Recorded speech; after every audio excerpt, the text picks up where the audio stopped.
Hey, thanks for tuning into the Real Guy Podcast. This is Captain Jeff, and you are listening to our series about fishing philosophies.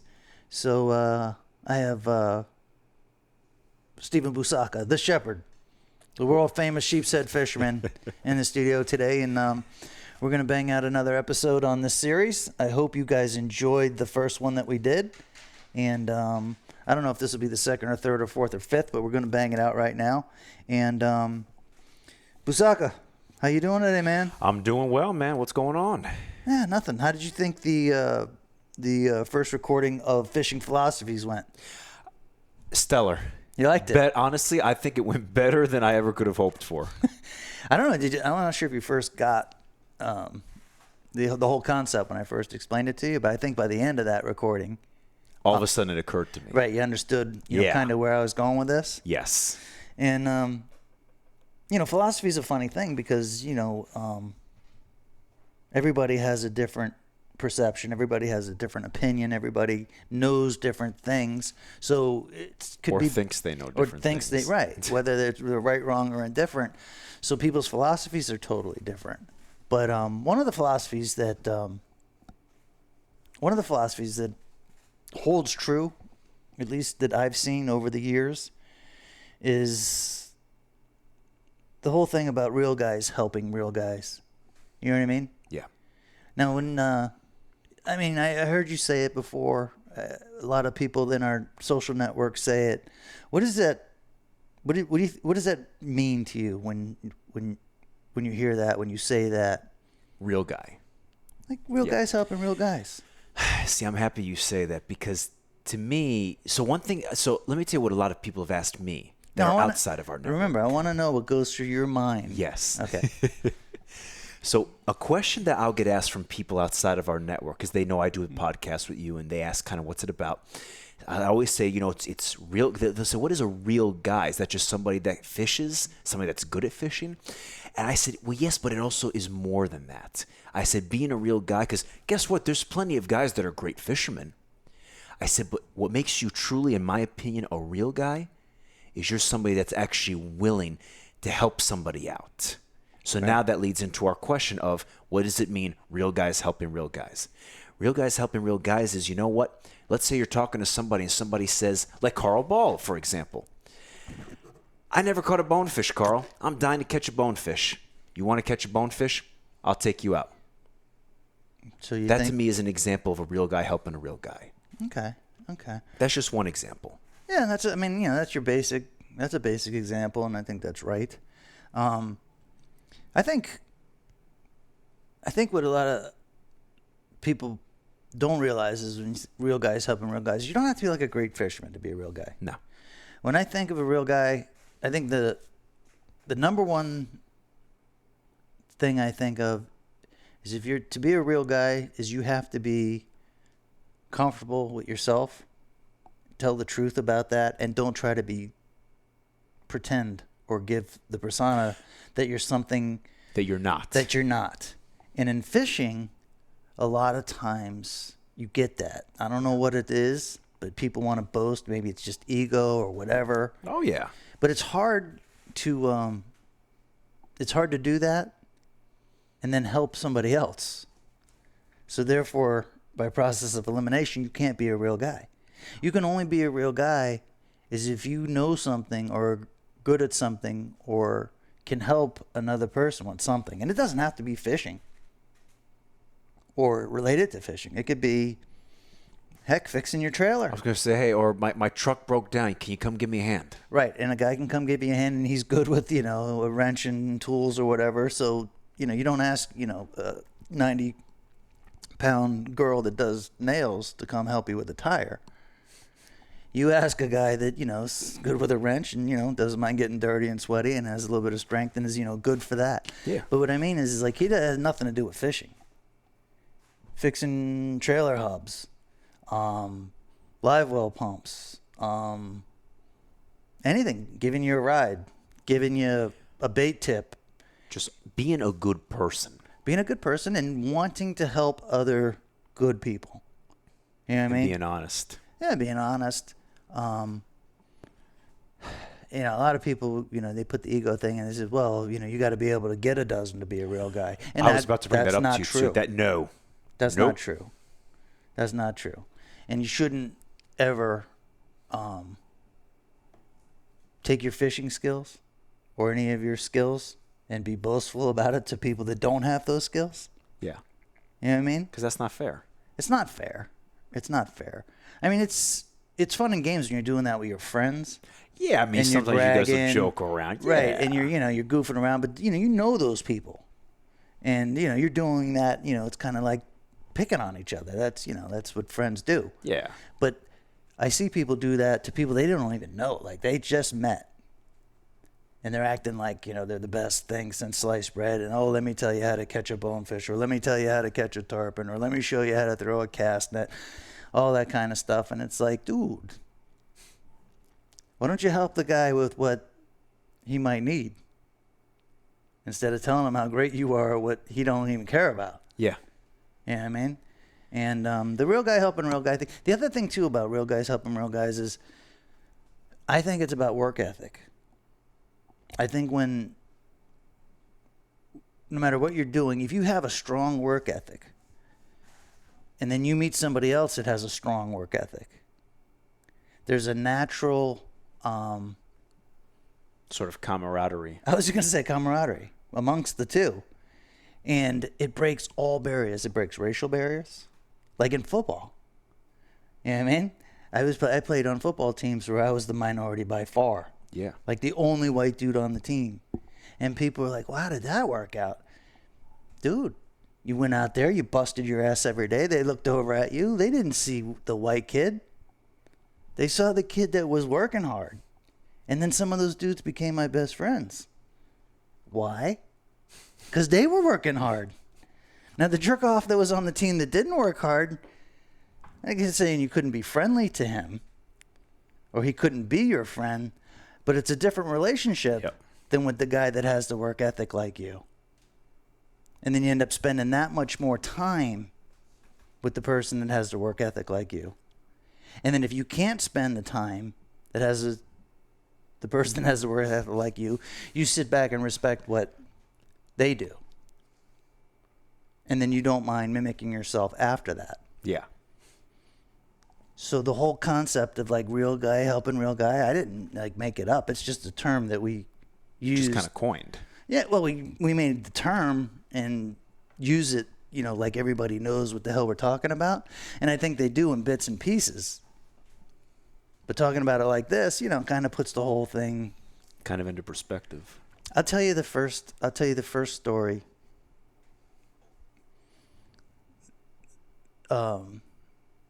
That made the real guy helping real guy thing so crystal clear. And it just happened to do with fishing. Imagine that. No. But I mean, this is before we moved to Florida. And at the time, although I was there and everything, I had no clue what was going on. But anyway, my dad had a small Grady White boat, and he had it in the Cape Ann Marina down in Gloucester, Massachusetts. And they weren't into fishing. They weren't doing any fishing. But what they were into was scuba diving and catching lobsters. And they caught a ton of them. And then we go back to the marina, and we just have buckets and buckets full of, Maine lobster. Right. And then some of the other dudes at the marina were into bluefin tuna fishing. And they were just a couple boats down. And we became lifelong friends with this one gentleman named Sam.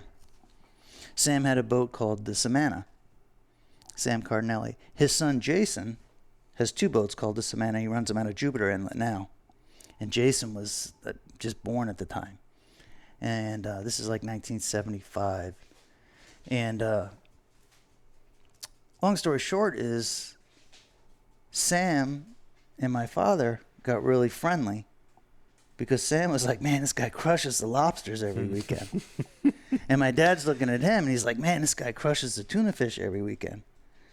So my dad would give Sam some lobsters, and then Sam offered to take my dad tuna fishing. And Sam had this beautiful sport fishing boat. a custom Carolina boat called Andy Mortensen, and beautiful boat. And my dad goes out with them, and they catch a big bluefin tuna. Actually, Sam's wife did. 1,100-pound tuna. Set the woman's world record that day. Really? Really.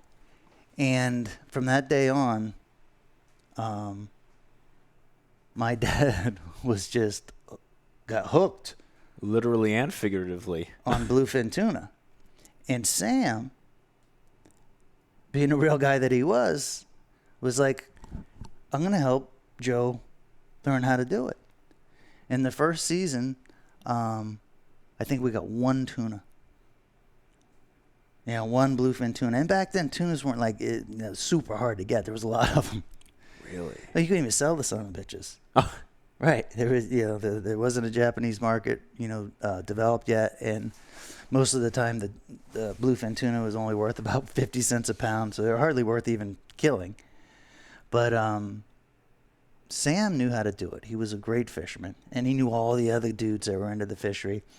And he put his arm around my old man and taught him the basic fundamentals of catching bluefin tuna. My old man got hooked on the tuna fishing and then got hooked on fishing in general, and then we ended up here in South Florida so we could keep fishing. But those real guys helping real guys. My dad's giving him lobsters. He's teaching him how to bluefin fish. Later on in my life, I look back at it, and now I realize that was my first, experience or my first recollection that I could ever remember of two real dudes. That's awesome. Isn't that cool? That's freaking crazy. And it's funny because you can't see that till you get older and look back. Yeah. Now, when did your dad get into the marlin fishing? That was like 1978. We moved here, and he wanted to catch marlin because you could do it year round. It wasn't a seasonal thing, and he was just addicted to big sport fishing. So we started doing that, and we'd still go back to Massachusetts on the summers and do like 6 or 8 weeks of bluefin fishing. But that was usually later in the summer because April, May, and June was when all the big tournaments were for the marlin. Yeah. So when the marlin thing would wrap up, then we'd end up doing a few weeks back in Massachusetts and then back here. And then he would do like sword fishing. I mean, he was like into all of it. But that's my first recollection of real guys helping real guys. I think it's universal. Before we wrap up, I actually want to give a shout out to, and this is going to be, I think, my first real guy helping a real guy out. My buddy Billy, you met him, the snakehead guy. Right. He and I, we grew up together. From like freaking we were born. Right. And, he and I, even though we grew up together, we were never really close. Our dads were best friends, but he and I weren't really that close because we weren't into the same stuff. All right. And I didn't see him for years. But I still saw his dad because I used to hunt for many years. And so it was me, my dad, and then Billy's dad all hunted together. We used to hunt for wild hogs up by the Okeechobee area. Right on. That's real guy stuff. That's real guy stuff right there. That's real hunting, too, for wild hogs. People don't realize it with a bow. And we did that for years. And we had a camp up there. And long story short, my dad ended up having to give up the camp. That killed me because we used to do that every 2 weeks. What do you mean? He owned the camp? Yeah, he had a lease. Oh, okay. And he had to give it up, and I was crushed. I mean, I grew up in those woods up there. So here I was now. I was in, I want to say, my 4th year of college. I was working at a restaurant, and I was going to school, and that was all I was doing. I was like, because I couldn't hunt anymore. That was my main hobby or sport, and. Yeah, I'd say hunting's more of a sport than hunting. It's a little bit more of a sport, yeah, I would say. I'd like to get a real hunter on here to get his 2 cents on it, but we should. Sorry to interrupt you. Go ahead. Oh, no, you're good. But anyway, I'm working at the restaurant. Coincidentally, Billy happened to work there too. He was the one that got me on the job at the restaurant. So then we ended up kind of reconnecting. And one day he said to me, he goes, because I knew he was into fishing, but I wasn't. Right. And he said to me one day after work, he goes, "What are you doing after work?" And I said, "Nothing." He goes, "You want to come fishing?" And I was kind of like, what do you want to go for? He goes, we'll go in my backyard. He goes, well, we'll go for largemouth bass. And I was like, dude, I don't know about this. I said, I've been down this road before trying to catch bass years prior. Had no luck. He goes, just come on. We're going to have fun. All right, let's do it. And I caught 3 bass that day. And all of a sudden, I was ecstatic. And I said, Billy, this was a lot of fun. I want to keep doing this. He lit the fire for you. He lit the fire. And then he kept throwing coals into the fire. Because then I basically said to him, I said, Billy, I want to keep doing this. I said, I want to get good at it too. I said, can you help me? And he goes, yes. He goes, I'm going to help you. He goes, he showed me all the gear, the techniques. And let me tell you something. I've had a lot of people mind you, we started in fresh water. Right. I ended up moving to salt water just because I was right by the beach and all of a sudden I wanted to go in the salt water.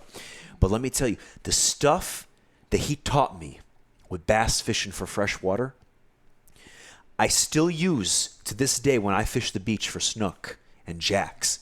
And let me tell you, I've had a lot of people give me pointers or try to tell me this is the way you should do it. And I got to tell you, and I just want to give a shout out to Billy because that's your real guy moment. That was my real guy moment. And the stuff he taught me to this day is still held up the best out of any advice I got. And that came from him. So that was my first real guy helping a real guy moment out. So Billy, if you're listening to this, appreciate you, brother.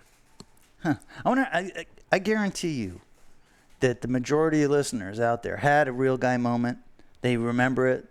Or after listening maybe to this recording, that they'll be like, "Oh, this was my real guy moment." Yep. Or my look first at me, real guy moment. that just happened to me. And it's funny because when you have a real guy moment, I think it's a natural for the person to then help other people.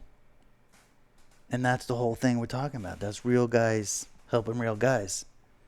And at the end of the day, that's what it's all about. Dude, it's not about who catches the biggest fish or who catches the most fish. Right. And even if you do catch a lot of big fish, that doesn't necessarily make you a real guy. No, it doesn't. I know a lot of dudes that are damn good fishermen that cannot be on my real guy list. Number one reason is honesty. If you can't be honest, don't say nothing. It's okay not to say nothing. It's not okay to lie. It's not okay to deceive. Dude, it's all in the book. It's all in the book. I'm not going to get into religious stuff, but it's all in the book. Yeah. But anyway, Busaka, I'm loving the episodes. I'm loving the series. Thanks for coming in. Real guys helping real guys. Real fishing philosophies over here. And you're only going to hear this on the Real Guy podcast. If you guys had a real guy moment, email me, jeff@lunkerdog.com. Busaka, what's your email? StephenBusaka@gmail.com. You probably don't know how to spell that if you're not Italian. But anyway, StephenBusaka@gmail, Jeff@lunkerdog.com. If you had a real guy moment, or if this small recording or quick recording helped you out in any way, Tell us about it. With the whole real guy philosophy, let us know. Let us know. Thanks for tuning in to the Real Guy podcast. This is Stephen Busaka along with Captain Jeff. You guys are on the Real Guy podcast. Run that dog. Run that dog.